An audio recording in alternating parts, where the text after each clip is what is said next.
अपनी भावनाओं को पहचानने का मोडस ऑपरेंडाई होगा और दूसरों की भावनाओं को पहचानने का तरीका क्या होता है?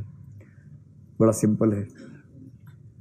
अपनी भावनाओं को पहचानने का तरीका है मन या अपनी अनुभूतियां, और दूसरों की भावनाओं को पहचानने का एक ही तरीका है संकेत। कौन से संकेत? भाई चेहरे के भाव क्या हैं, आंखों के भाव क्या हैं, बॉडी लैंग्वेज कैसी है, वही तरीका है। तो मैंने आपसे पहले भी कहा था कि अगर कोई व्यक्ति इतना घाघ है कि उसकी बॉडी पूरी तरह से उसे कंट्रोल में है और वो वही संकेत करेगा कि वही निष्कर्ष आप निकालें जो वो चाहता है कि आप निकालें उसके बारे में। एक फिल्म आई थी, आप देखिएगा कभी अगर मौका मिले। उस फिल्म का नाम मेरे ख्याल से था राइट और रोंग, या राइट या रोंग, ऐसा कुछ नाम था। सनी देओल था उसमें और अजय देवगन भी शायद था। देखिए आप लोगों ने फिल्म? कितने लोगों ने देखी? हाथ खड़ा करें। ठीक है।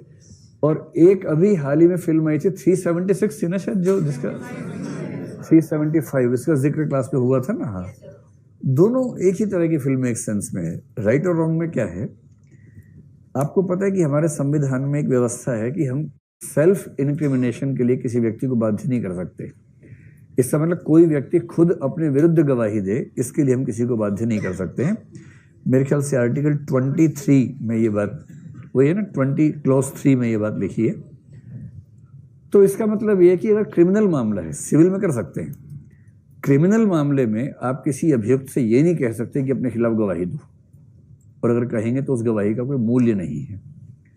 इसका व्यावहारिक जीवन में मतलब ये होता है, मान लीजिए कोई अपराध आपके घर के आसपास हुआ, पुलिस आपके पीछे पड़ गई और अब घबराए हुए बुरी तरह से कि बिना बात के फंसा दिए, और पुलिस ने ये भी कह दिया कि हमने देखा तुमको ऐसा करते हुए, तुमने ही किया है, 4 लोग और कह दें, झूठ बोल रहे हैं, और पुलिस की 8-10 लोग आपके आसपास बैठे हुए हैं, एक दो ने पिस्तौल निकाल रखी है और कह रहे हैं देख भाई जिंदा रहने का एक ही तरीका है, चुपचाप कबूल कर ले।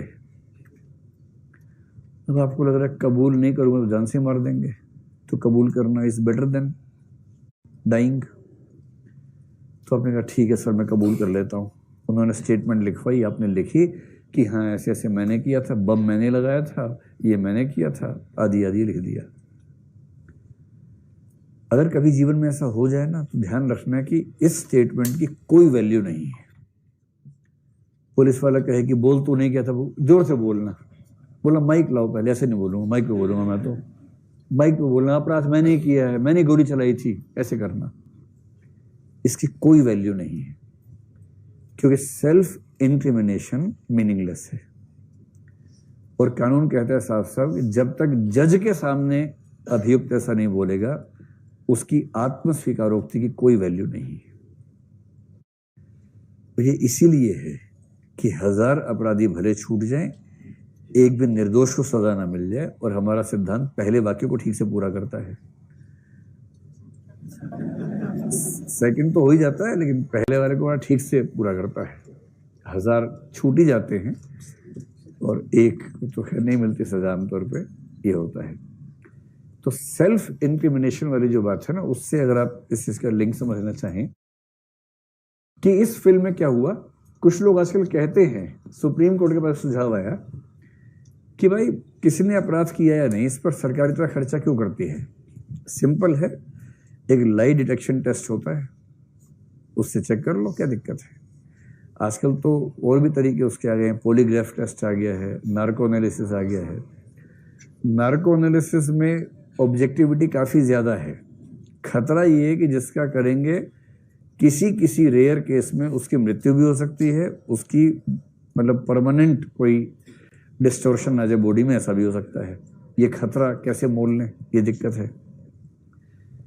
तो एक बार सुप्रीम कोर्ट में केस हुआ, सेल्वी का केस कहलाता है, प्रसिद्ध केस है। सुप्रीम कोर्ट से कहा गया कि सर ये जो इंडियन एविडेंस एक्ट है उसमें आप चेंज कर दीजिए। सुप्रीम कोर्ट तो जो कहता है चेंज हो ही जाता है। अगर लाई डिटेक्शन को, नार्को एनालिसिस को हम मान लें कि अपराध शास्त्र में मान्य तरीके हैं, तो हर अपराधी फंसेगा, एक भी निर्दोष नहीं फंसेगा। कितना सिंपल है। केस चल रहा है, आपको डाउट है 4 लोगों पे, चारों का नार्को टेस्ट कर लीजिए। और नार्को का मतलब उनको एनेस्थेसिया की डोज देके अर्ध बेहोशी की स्थिति में ले जाइए जहां उनका दिमाग उनके कंट्रोल में ना हो।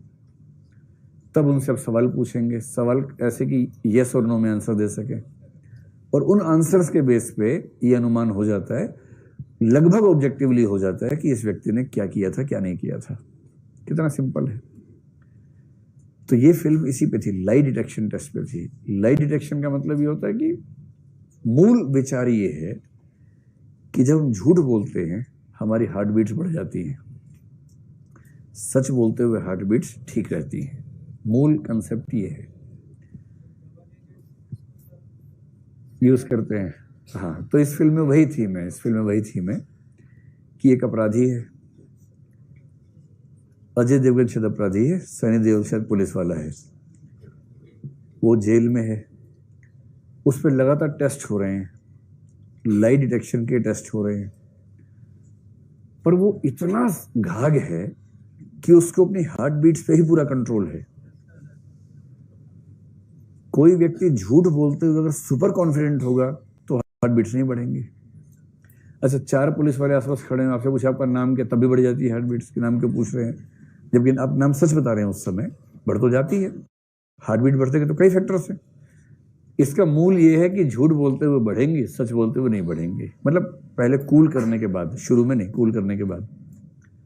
और ये व्यक्ति इतना घाघ है कि इसकी हार्ट बीट्स बढ़ती नहीं है जब तक ना चाहे।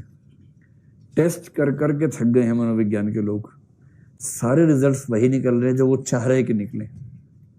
उसका जेल में व्यवहार एकदम वैसा है जैसा होना चाहिए, क्योंकि इसको मनोविज्ञान के सारे सिद्धांत पता है कि कौन सा व्यवहार करूंगा तो मनोविज्ञान के लोग क्या निष्कर्ष निकालेंगे मेरे बारे में।